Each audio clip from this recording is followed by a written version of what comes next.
Ya está con nosotros nuestro primer invitado de la mañana. Óigame, y que el Señor ha permitido que sea el aniversario número 2. Y ya está con nosotros y le damos la gloria al Señor. El pastor y doctor, óigame, Ildefonso Caraballo Sánchez, que ya está acá y listo para llevarnos en Entienden lo que Él es en esta celebración de 2 años, pastor. Pastor, quítale el mute. Ahora sí. Ahora sí. Saludos, qué alegría, contagiado con esta celebración y honrado de ser parte de este segundo aniversario. La gloria del Señor. Amén. Y pensaba en cómo Romanos 8 vuelve otra vez y nos dice que todas las cosas obran a bien para aquellos que aman a Dios. Así que esto es producto de la creatividad durante la pandemia. Y de un producto que Dios ha puesto en las manos del pueblo de Dios, de su pueblo, para que sea de bendición. Así es. Así que felicidades, pastor, felicidades. A la gloria del Señor, contento con lo que Dios está haciendo. Ciertamente esto es un proyecto que tiene sus enramadas, sus retos, sus dificultades, ¿verdad? ¿Cuántos ministerios participan? Cerca de 20. 20, correcto. 20 ministerios, coordinarlos semanalmente es un reto, es un desafío, pero gloria a Dios por la visión que colocó en tu corazón y gloria a Dios por aquellos que hemos visto esa visión y hemos querido acompañarte y estamos acompañándote. Así es. En esta visión. Y allá al otro lado, este pueblo fiel, con deseos de aprender, con deseos de crecer, con deseos de mejorar en todas las áreas.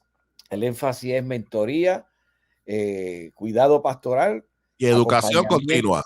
Y educación continua. Así que la gloria del Señor y felicidades, Jesús.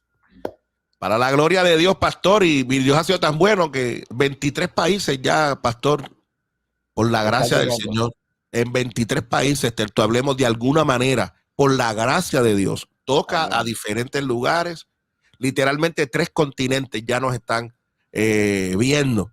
El Señor ha sido maravilloso con nosotros. Qué bueno, qué bueno. Y tiene la oportunidad de vernos en vivo y tiene la oportunidad de vernos posteriormente. Así que es una herramienta que no se apaga cuando terminas la transmisión en el horario, ¿verdad? Sino que está ahí viva, está permanente en las redes. Así que a Dios sea la gloria y hay que seguir adelante en el nombre del Señor. Seguimos adelante. Amén. Bueno, pastor, pues ¿entiendes lo que lees? Así es, hay que entenderlo, porque si no lo entiende uno. Necesitamos afirmar lo que Dios nos quiere dar, Vamos a ver cómo está este proceso después de este receso. A ver si se acuerda. Mire, ahí pastor. Está, ahí está. Salió. Ahí está, ahí salió, ahí está. Buen estudiante. Hoy no está el ayudante. Ay, santo. Mira, nada, para que sirva de repaso, pastor. Sí. ¿Se amplió la pantalla? No se amplió, pero se ve la pantalla donde estamos hablando de las reglas, donde aparece contexto, pasajes paralelos. Muy bien, pues entonces vamos vamos a dejarlo aquí. Nada, lo que quiero poner en perspectiva, ¿verdad? Hemos tenido algún receso para los hermanos y hermanas que siguen este material. Creo que hoy vamos a cerrar este ciclo pensando ya en el próximo tema y cómo podemos aportar al desarrollo hermenéutico de nuestros oyentes, de la pastoral, los líderes que nos acompañan. Hemos tocado el tema del contexto, tocamos el tema del pasaje paralelo, el mensaje de la Biblia entera, el propósito, el plan y las limitaciones de la escritura. Y la última vez que estuvimos compartiendo hablábamos sobre las circunstancias históricas. Yo quiero recomendarles, creo que he hecho mención, esto es un clásico, el libro de Claves de Interpretación Bíblica. claves de interpretación bíblica de Tomás de la Fuente. Tomás de la Fuente. Es fundamental, es básico, es muy bueno para establecer la zapata y sobre esa zapata construir un conocimiento bíblico hermenéutico bien sólido. Ciertamente en el camino han surgido otros manuales de hermenéutica que tienen diferentes énfasis, ¿verdad? Y que amplían muchos de estos temas, pero yo sigo creyendo que este es el tronco y de ahí salen las diferentes ramas, ¿verdad? De todo este tema de la hermenéutica. Y nunca se va a acabar, el tema no se va a acabar porque la palabra es viva, la palabra de Dios es viva, es eficaz también, dice el autor de Hebreos. Así que hay una riqueza y hay un poder en ella que por más que nosotros querramos agotar los temas, no se van Así a mismo es. agotar. Así mismo es. Mira, pastor y amigos, el tema con el que quiero cerrar este ciclo es lo que se conoce como la clave de los dos testamentos. La clave de los dos testamentos. Muy bien, vamos. Ok, aquí comenzamos. La Biblia es un libro. Tenemos que mirarlo desde esa perspectiva sin restarle poder ni autoridad. Miremos y repasemos que la Biblia es un libro. Y tiene dos divisiones principales, lo que se conoce como el Antiguo y el Nuevo Testamento. A su vez, estas secciones están subdivididas, si pudiéramos hablar de subdivisiones, en grupos de libros, Por ejemplo, los cristianos dividimos estos libros entre el Pentateuco, los libros históricos, libros poéticos y libros proféticos, libros de los profetas. A su vez, el conjunto de libros de los profetas se subdividen en profetas mayores y profetas menores. El Nuevo Testamento lo hemos dividido como los evangelios, el libro de historia, que sería el libro de los hechos. Luego está esta gran parte del Nuevo Testamento que se conoce como las cartas, las epístolas. Y esas epístolas a su vez se subdividen entre lo que es las epístolas paulinas, las que se adjudican con una gran probabilidad al apóstol Pablo. Están lo que se conoce como las epístolas generales o las epístolas católicas universales que fueron escritas por otros autores. Ahí está Pedro, ahí está Santiago, hay una epístola bien breve de Judas. El libro de Hebreos está incluido ahí y cierra con el Apocalipsis o la Revelación. Esas son las divisiones básicas en términos de estas dos secciones. Es importante notar, pastor, que los judíos dividen los libros del Antiguo Testamento de una manera diferente y muchos profesores lo llaman el Tanakh. Es un nombre que se está usando, lo oigo con más frecuencia, el uso del nombre Tanakh, que es podríamos decir que es una abreviatura del nombre de las tres secciones principales de ese material que nosotros llamamos Antiguo Testamento. La T viene de Torah, la T y la A, ¿verdad? Viene de Torah, la NA viene de Nevi'im, la Torah es la ley, el Nevi'im o los Nevi'im son los profetas, y el Ketubim, la K, viene de la palabra hebrea Ketubim. Esta IM, si se fijan, habla de plural. Es una parte gramatical del hebreo. Cuando usted vea el uso de la I y la M en una palabra hebrea, regularmente va a estar en plural. Naví es un profeta, Naviín o Neviín son profetas. Le pregunto, Doc, también esa finalidad también tiene que ver con el género, creo que es femenino, ¿verdad? ¿O no? Estos son masculinos. Masculinos, ok. Tiene que ver con el género, particularmente im son masculinos.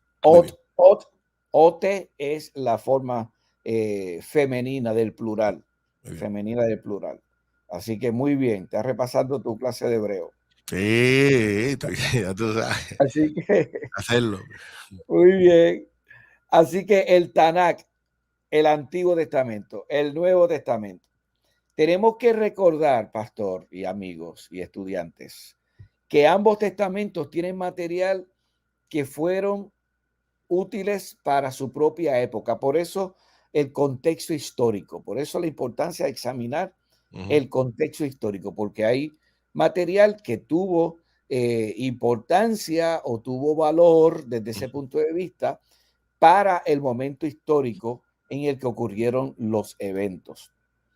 Una manera de mirar este conjunto de libros, bien resumido, esta es una manera bien sintetizada, es que el Antiguo Testamento es historia de Israel y el Nuevo Testamento es historia del ministerio de Jesucristo y del trabajo de la iglesia, el ministerio de la iglesia. Dos aspectos bien resumidos. Ciertamente la historia de Israel en el Antiguo Testamento se da en el contexto de las historias de otras naciones circunvecinas y que se va desarrollando ese pueblo como parte de las tribus que había en aquella época en su formato bien rústico, los clanes, las tribus y cómo esos pueblos se iban organizando hasta darle forma de un estado y posteriormente su desarrollo hacia la monarquía. Y entonces el punto de esta regla, pastor, está en esta línea clave. Y aquí pues quiero tocar un punto que tal vez hiera sensibilidades, pero quiero ser didáctico en este proceso. Claro. Porque es lo que hemos aprendido, Uh-huh. es lo que hemos aprendido a través del tiempo, de que el Antiguo Testamento es la ley y el Nuevo Testamento es la La gracia. gracia. Sí. Nos hemos establecido estas dos categorías, Sí. en ocasiones hasta cerradas, completamente cerradas. O sea, el Antiguo Testamento es ley y el Nuevo Testamento es gracia. Eso ha hecho en nuestros círculos pentecostales, por así decirlo, que no se estudie el Antiguo Testamento ni se valorice el Antiguo Testamento como deberíamos. Uh-huh. O sea, nosotros creemos que la Biblia es palabra de Dios y es palabra de Dios desde Génesis hasta Apocalipsis. Esta tendencia o esta herencia educativa que recibimos, porque ciertamente esto influye en los materiales, en los libros de texto que usaron nuestros padres, que usaron en la escuela bíblica, que usaron en los institutos, se hacía énfasis en que el Antiguo Testamento era pura ley y que el Nuevo Testamento era pura gracia. La clave de los dos testamentos nos dice, en primer lugar, que tanto en el Antiguo Testamento como en el Nuevo Testamento están presentes esos dos temas. O sea, no vayas al Antiguo Testamento solamente a ver y encontrar ley. Correcto. Hay gracia también en el Antiguo Testamento. Oye, entonces, Doc, sí. Y en esa línea, que parece que es genial lo que usted está presentando, cuando yo me acerco, o sea, cuando yo tengo un acercamiento con ese pensamiento, ya solamente el mero hecho de acercarme al Antiguo Testamento, solamente viendo lo que es ley, automáticamente ya mi interpretación está, ya está literalmente ya está corrompida, por decirlo de esa forma. O sea, va a ser un acercamiento donde yo no voy a ver ninguna otra cosa que no sea ley, punto. La ley es lo que voy a ver. Y no me va a permitir ver la gracia de Dios y ver bondades y ver muchas otras cosas que nosotros podemos ver en el Antiguo Testamento, como esa revelación, ¿verdad?, divina de Dios en el Antiguo Testamento. No vamos a poder notar nada porque solamente lo que hay es ley, es la ley. Es un análisis, me vendría a la mente la palabra parcializado, Sí. Es un análisis hasta prejuiciado muchas veces. Definitivo. Porque es que la carga que nos han colocado hace que nos prejuiciemos con respecto a este material. Pero mira, en Génesis está el pecado de Adán y Eva, pecado de la humanidad, y allí está la gracia, allí mismo está la promesa de redención. Génesis 3:15. Así mismo. Génesis 3:15, allí está la gracia de Dios manifestada. en el elemento de vestir a Adán y a Eva. Hay un elemento de gracia. Fíjate que el Así es. pecado desnuda, el pecado hace que Adán y Eva se vean como no se habían visto antes, estaban Así es. desnudos, es la descripción que da el libro de Génesis. Oye, Pero los viste. Mira, Doc, y todas las profecías que aparecen en el Antiguo Testamento que apuntan a Jesús y que Amén. dicen por ahí viene uno y el hijo de Elo, o sea, y hablan sobre la experiencia de Jesús. Entonces, eso es gracia, porque en la ley nosotros vemos el mencionar que viene en un Salvador, ¿verdad? Me parece que eso es gracia. Si eso no es gracia, que venga Dios y lo vea. Que venga alguien y lo explique.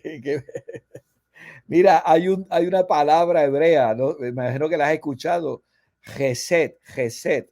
Esta que está aquí. Algunos la escriben con J o la transliteran con J. Es un término tan poderoso que está en el Antiguo Testamento. Sí.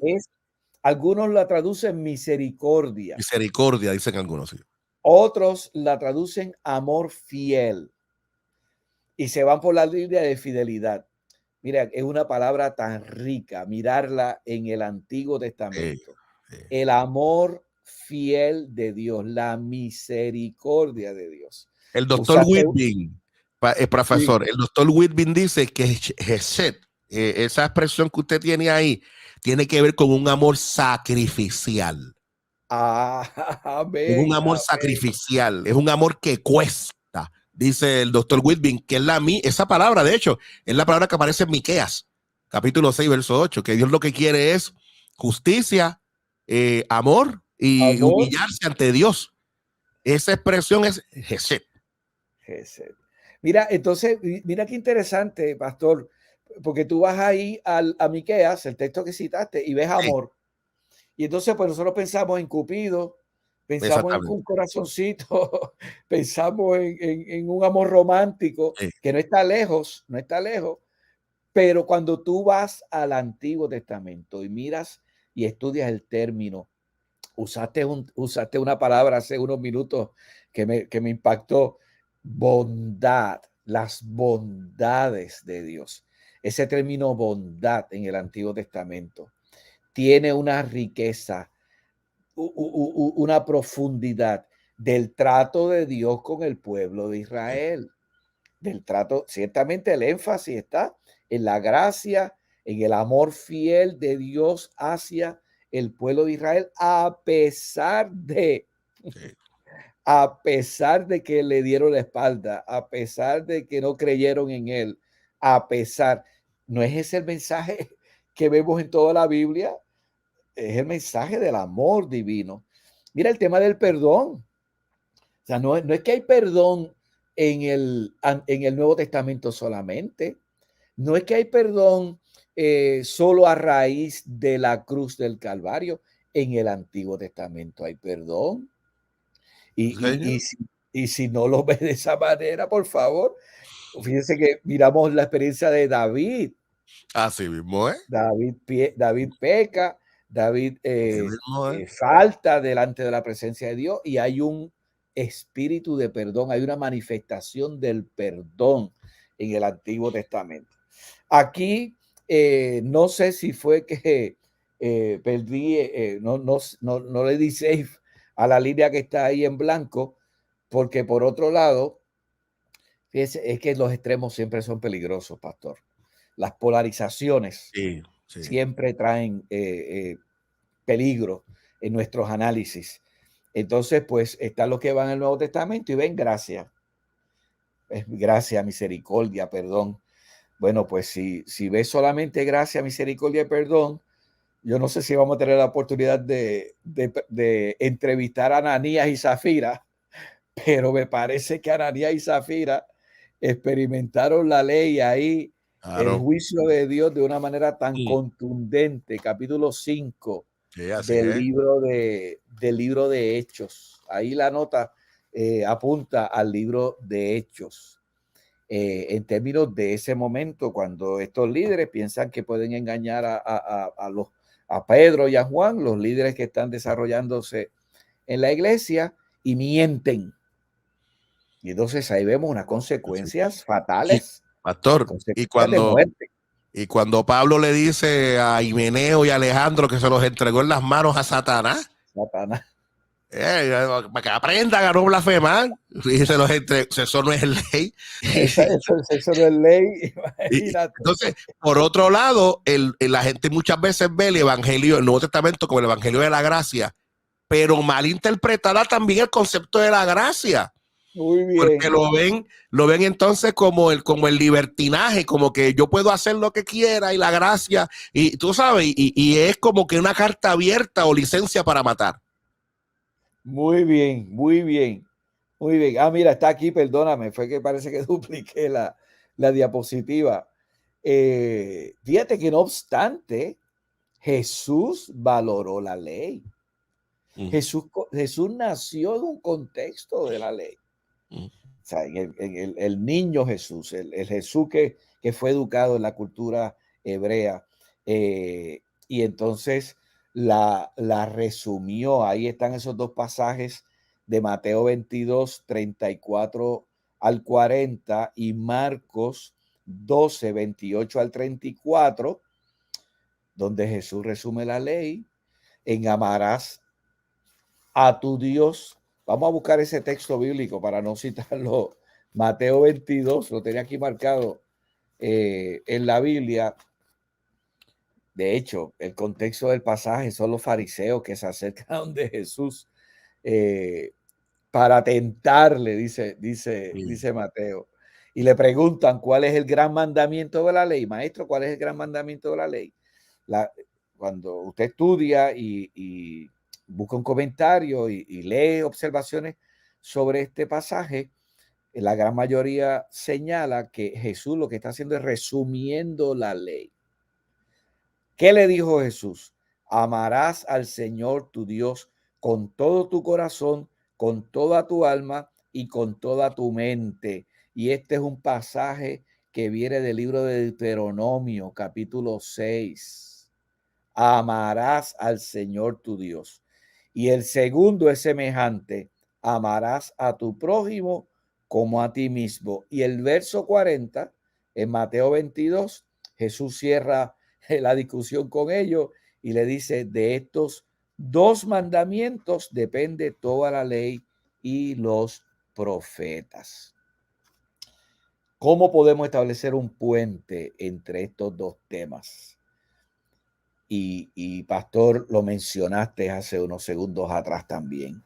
Jesucristo, la clave de los dos testamentos. El tema no es si es la ley, si es la gracia, es la figura de Jesucristo, nuestro Señor y Salvador. Así mismo es.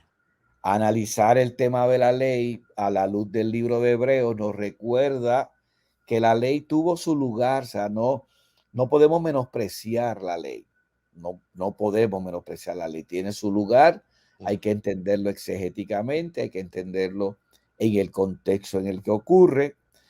Hablaste del peligro del abuso de la gracia, pero está el abuso de la ley también. Exactamente, así Ha es, tenido estamos de acuerdo. consecuencia en nuestros círculos con esta palabrita que está aquí, legalismo. Legalismo, esa es la otra tendencia, o sea, ese es el polo de la ley, de llevar la ley al extremo legalista. Y entonces está el otro extremo de la gracia que nos mueve a ese libertinaje. Aquí hay una frase que uno no puede hablar de la gracia, por lo menos yo no puedo hablar de la gracia y no dejar de mencionarla, que lo acuñó este teólogo alemán, Dietrich Bonhoeffer. Gracia barata. Sí. Gracia barata. Así que miremos la Biblia reconociendo ambos aspectos. Hay ley y gracia desde el Antiguo Testamento hasta el Nuevo Testamento, desde Génesis hasta Apocalipsis. No polaricemos, no vayamos a los extremos, me preocupa Déjame tomar esta nota aquí. Me preocupa este resurgir de un concepto mesiánico en Correcto, las iglesias, correcto. en un mirar unas cosas y unos elementos del Antiguo Testamento y tenemos que implementarlos aquí en la iglesia y revivirlos, por así decirlo. Tenemos que tener cuidado porque el análisis bíblico ciertamente nos dice que Israel es Israel y la iglesia es la iglesia. Y la iglesia compuesta de multitudes de culturas y de lenguas y de características, ¿verdad? De toda nación, de todo pueblo. Apocalipsis hace esa referencia a esas multitudes tan diversas que están ante el trono de Dios. Que uno participe, ¿verdad? Y que se organice algún tipo de coro. Tenemos música, coros judíos, ¿verdad? Y con ese tono, tú eres más músico que yo, ese ritmo pegajoso, porque es pegajoso el ritmo de la música judía, pero no podemos irnos por ese chorro y por esa tendencia. Tenemos que tener cuidado. Y Pastor, entonces, pastor, y en esa misma línea, me parece que es interesante, porque cuando nosotros miramos el texto en términos de lo que es la ley y lo que es la gracia, al final del día, estos dos elementos nosotros los podemos ver para que nosotros podamos interpretar las escrituras y que para nuestro propio beneficio nosotros podamos utilizarlo, pero no es para que nosotros lo tomemos para utilizarlo para otros. O sea, yo veo la ley y yo veo la gracia, pero lo veo para mí, no para que yo esté imponiéndoselas a otros. Sí. Y yo creo que ese ha sido también uno de los grandes desaciertos que nosotros nos hemos encontrado en el camino. Y cuando digo nosotros me refiero a la iglesia en general, La iglesia. porque de alguna forma hemos tomado la ley para imponérsela a la gente, y también hemos tomado la gracia como ese otro elemento de libertinaje. Y al final del día, cuando yo lo interpreto, ambas cosas las interpreto para mi propio beneficio, para mi crecimiento en Cristo, y veo que ambas son importantes y necesarias en mí. De yo poder tener ley, ¿cómo yo veo la ley en mí? Esa estructura, esa seriedad, esa santidad para Dios. Amén. Pero también veo la gracia en mi vida. La veo que aunque yo soy débil y ciertamente como humano y como una persona, ¿verdad? De carne y hueso, pues hay debilidades en mí, pues la gracia me va a cubrir, la gracia me sostiene. Amén. Pero esa gracia no es que yo me vaya por un elemento de libertinaje, porque la ley me establece entonces a mí, que yo debo de tener un rigor, que si yo decidí seguir a Cristo, pues yo debo de ser una vida y vivirla en santidad para Dios. Y el día que me resbale, pues la gracia está ahí para sostenerme. Está disponible. El equilibrio, el balance que logremos, la madurez, la palabra madurez con la que trabajemos este tema, me parece a mí que es bien importante. Y lamentablemente en el camino, esta temática, pastor, y este análisis hermenéutico tan riguroso para ambos polos, polarizamos por el lado del legalismo y polarizamos por el lado del libertinaje, ha hecho tanto daño a mucha gente. Mucha gente está fuera de lo que nosotros llamamos de Cristo, de la iglesia, y el señalamiento es vivencias, recuerdos que hieren, que han marcado el camino de ellos, de tal punto, fíjate, mire qué interesante lo que tú planteas, en lugar de acercarme a Cristo, me aleja, porque si lo planteo de esta manera, no me acerca a Cristo. No, para nada. A ese Cristo yo no quiero estar cerca, lo que hace es alejarme de él. Pero si ese Cristo mata en el Antiguo Testamento, en el Antiguo Testamento pareciera ser hasta genocida, cuando manda a matar y manda a quitarle la vida a las naciones. Y tú dices, ¿cómo yo voy a acercarme a un Cristo así? Tú sabes. Y como yo voy, imposible que yo me acerque. El guerrero. Claro. Entonces, cuando tú ves las imágenes antiguo testamentarias, tú dices, muchacho, ¿qué me va a hacer cállate, coño? Ahí no hay gracia, ahí no hay No, gracia. claro. No, o sea, qué riqueza hay en la palabra del Señor.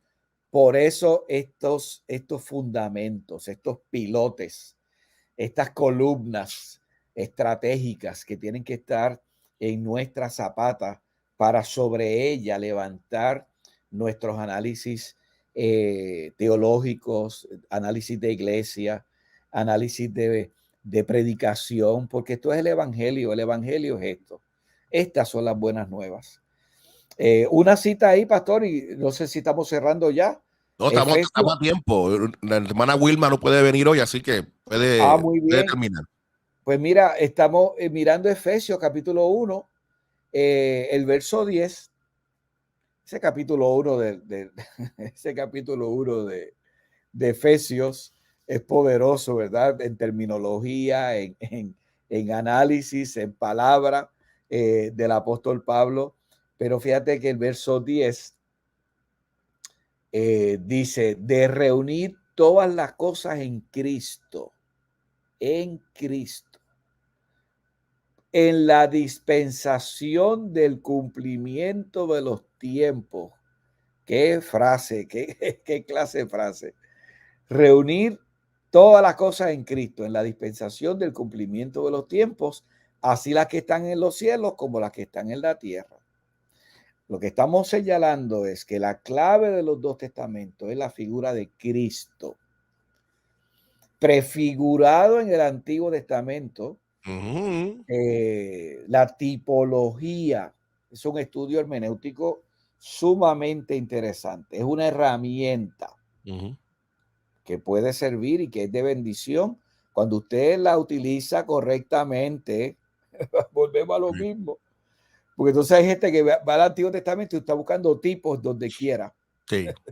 Está buscando simbología en mucho del material del Antiguo Testamento que no lo tiene. Mucho del material del Antiguo Testamento que no necesariamente tiene simbología y tiene tipología. Pero no hay lugar a dudas de que es una herramienta que miramos. Hace unos minutos atrás mencionaste el aspecto profético, profecías mesiánicas, Isaías, el salmista en muchas de sus expresiones, mira la figura de Cristo, examina elementos, símbolos, el cordero, el elemento del cordero, las acciones en el tabernáculo, el lugar, ¿verdad? El lugar santísimo, el libro de Hebreos, la carta a los hebreos, me parece que es rica para balancear, para mirar el Antiguo Testamento con su valor, con su significado correcto, colocarlo en la perspectiva del evangelio y abrazar, me viene esa imagen del abrazo, abrazar la ley y la gracia, manteniendo el centro en Cristo. Esa frase en Cristo que es tan rica en el Nuevo Testamento, en la preposición en. Se escribe igual con los símbolos griegos, ¿verdad? Pero es estar en el centro, es estar dentro de la relación personal, la relación vital, la relación que me da crecimiento, que me da desarrollo en mi vida cristiana. Así que, otra vez, voy a ir cerrando, ¿verdad? Tal vez con las mismas expresiones que comencé. Le invito para que vaya a YouTube, ¿es donde están, pastor? Correcto, YouTube, correcto. Sí, si usted entró hoy por primera vez, si usted está escuchando estos temas y usted dice, pero es que yo no lo escuché, pastor, hablando del mensaje de la Biblia entera, no lo escuché hablando del contexto. Pues mire, entre en confianza, repase esos temas y construya una hermenéutica correcta, A todo esto, buscando la guianza del Espíritu Santo, el Espíritu Santo que te guía, el Espíritu Santo que te capacita, el Espíritu Santo que nos enseña esa parte didáctica del Espíritu Santo. Y usted va a tener una profundidad bíblica, una profundidad teológica, va a enseñar con autoridad, va a enseñar con libertad, va a tomar de la mano a mucha gente que en el camino han sido mal enseñados, se han formado mal, tienen unos conceptos que se los enseñaron, en ese sentido, se los enseñaron tan bien, pero se los enseñaron incorrectamente. Y entonces están tan aferrados a estos conceptos que no pueden ver otros. O sea, están, ¿cómo le dice esto que le colocan a los Las caballos? gringolas. Las gringolas, le han colocado unas gringolas bíblicas y teológicas que no hay quien los mueva de ahí, no hay quien los haga ver otro punto de vista. Pastor, Eso también John Maxwell dice que uno a veces puede pensar que está bien, pero puede estar bien equivocado. Muy bien, excelente, bien equivocado, sanamente equivocado. No, tenemos que despertar el Espíritu Santo está con nosotros. La hermenéutica dijimos que es una ciencia y es un arte. Estaba pensando en esos dos elementos. Hay una parte técnica, hay unas reglas, hay una destreza, Claro.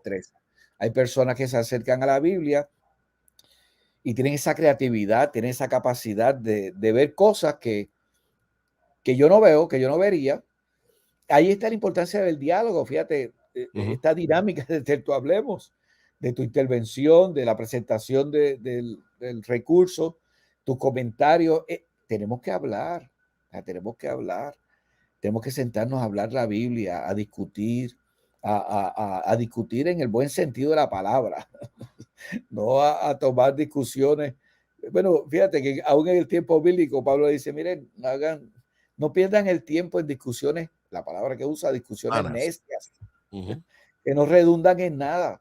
Así es. Un análisis, un sentarnos en la mesa. Muchas veces nuestra educación es solamente bancaria. Depositamos información, depositamos material en la mente y pasa en las escuelas bíblicas, pasa aún en la predicación. La riqueza de tomar este tiempo para meditar, para hablar, ¿qué te dice el texto bíblico a ti? ¿Qué me dice a mí? Y la misma palabra de Dios, una sola, la palabra de Dios, te habla a ti y me habla a mí. Y le habla a todos los que nos están mirando y nos están escuchando. Así que, otra vez, aquí están las 6 reglas principales con relación a este modelo de la cueva. No hay modelos perfectos, no hay modelos totalmente completos. Se usa diferente terminología. Hay libros de texto que van a usar otra terminología para describir este material. No se cierre a ello tampoco, no se cierre, porque usa otras palabras. Recuerden que estamos hablando también de diferentes niveles. A nivel de maestría, a nivel doctoral, pues ya hay otro vocabulario que se utiliza con una profundidad adicional, pero es el mismo material, es el mismo material. Por ejemplo, me viene a la mente que el tema del contexto, hay Ediberto López, profesor del seminario teológico, seminario evangélico de Puerto Rico. Habla del análisis sociológico. Pues mire, cuando usted se sienta, eso es profundizar el contexto, el Sitzenleben del pasaje bíblico. ¿Cuál era la sociología? Mire qué interesante, o sea, haciendo uso de las ciencias que usted y yo conocemos, en este caso la sociología, mirar el pasaje bíblico desde ese aspecto sociológico. Pastor, y permítame argumentar algo, porque es interesante, porque esto que usted nos está presentando y todo lo que hemos estado trabajando, que de hecho aprovecho, si usted quiere tener todo el material y ver todo este material, vaya a YouTube. Jesús se mide Ministries, y ahí en YouTube usted puede ver todos los videos del doctor y de Alfonso Caraballo. Usted los puede bajar y los puede compartir y los puede disfrutar. Ahí están. Esto es un material totalmente, ahí está, gratuito, para que la gente nuestra, nuestros pastores y pastoras puedan disfrutarlo y darle para atrás y para adelante y leer y verlo las veces que sea. Exactamente. Está disponible y me parece que sí, que es importante. Y lo que quería compartir, pastor, es que esto que usted nos está presentando nos está dejando ver a los pastores, a los líderes, a la gente que se conecta con nosotros, la importancia de nosotros dedicar tiempo a dedicar tiempo a ese estudio. ¿Por qué? Porque de yo no conocer estas cosas, yo puedo estar literalmente sin quererlo forzando al error a la audiencia. Es correcto. Sí. A la congregación. Claro, que es la congregación, exactamente. Entonces yo los estoy induciendo en error. ¿Por qué? Porque les estoy presentando unos detalles, unas informaciones que posiblemente yo no tengo todos los detalles, y al faltarme detalles pudiera yo incurrir en el invento o en el yo creo o en el a mí me parece, que se dan cuando yo no tengo la información completa, es cuando a mí me parece. Los detalles. Exactamente. Por eso es importante que se le pueda dedicar para la lectura en el texto.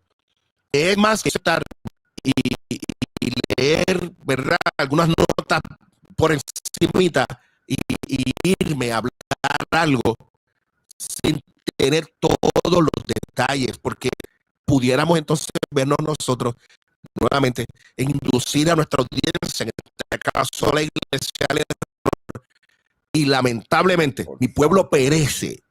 Exactamente, fue destruido, como dice la escritura, para hacerlo más específico, porque le falta conocimiento. ¿Y quiénes son los de impartir ese conocimiento? Pues nosotros, los pastores, los predicadores, aquellos que nos acercamos al texto para compartirla, y deberíamos hacerlo de manera responsable. Muy bien, muy bien. Yo creo que estoy de acuerdo con lo que estás planteando, y es el propósito de esta sección. Definitivo. ¿Entiendes lo que lees?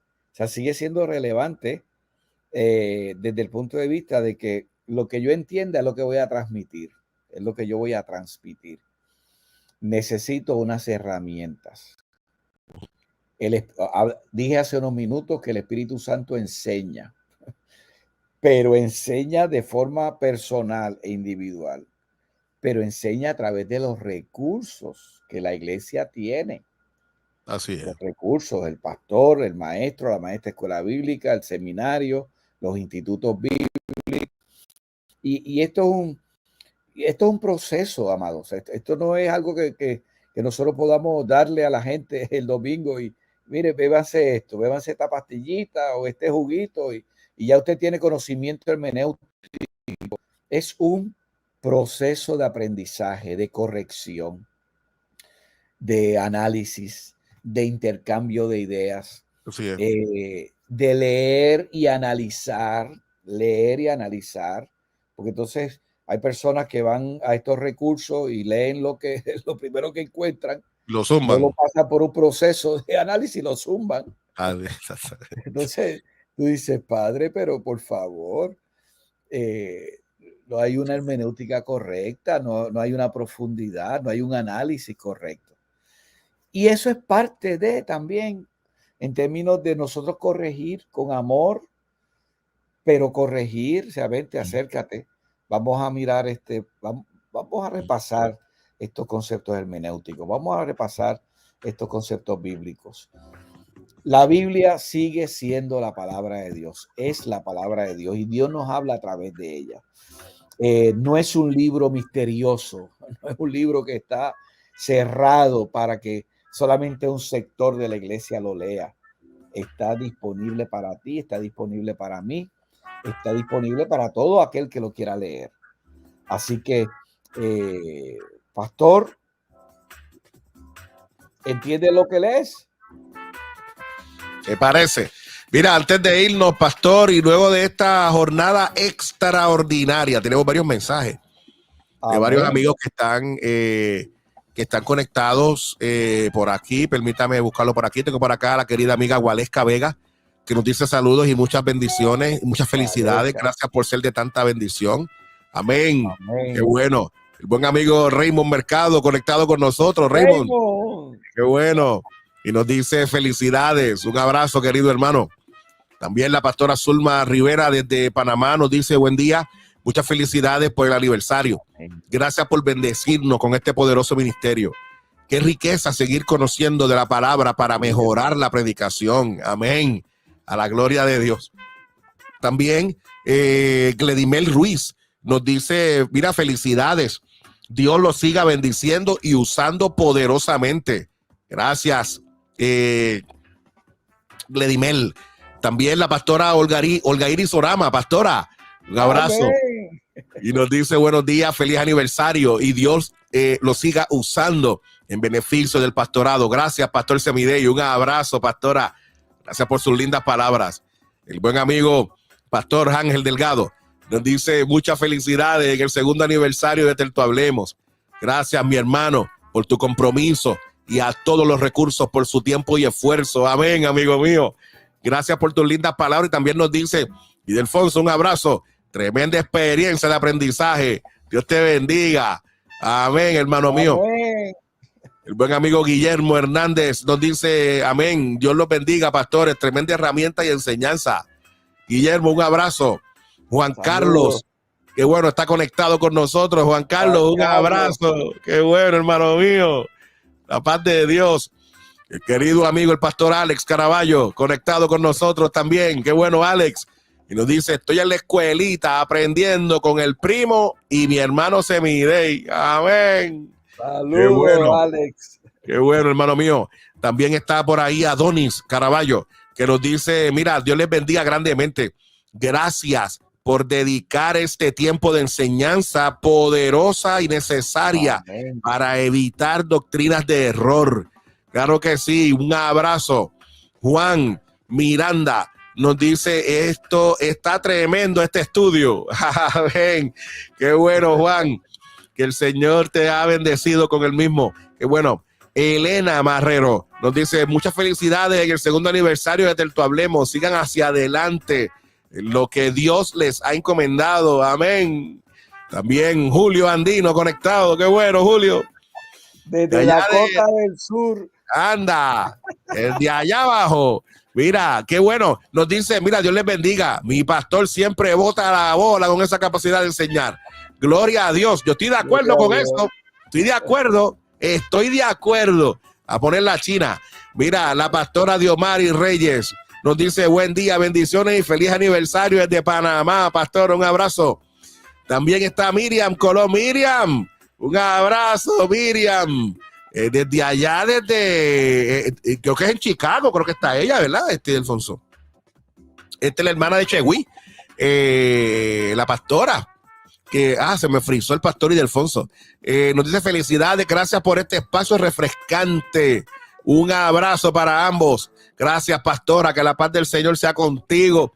Saludos a tu esposo, el pastor, qué bueno. Mira, tengo por acá, querida amiga Ana Casilda Peña, que nos saluda también y nos envía un abrazo. Y Miriam, la pastora Miriam nos dice que están desde Massachusetts. Así que qué bueno que están con nosotros.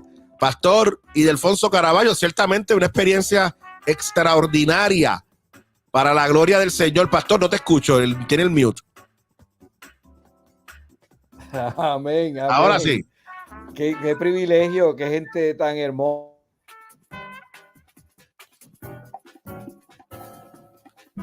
La señal del pastor está un poco complicada. Ahí está. Pastor, de momento se nos va la señal. Pero lo estamos escuchando, pastor. Mire, ahí está en la pantalla el número de teléfono de cómo conectar con el pastor Ildefonso Caraballo. 787-646-2289.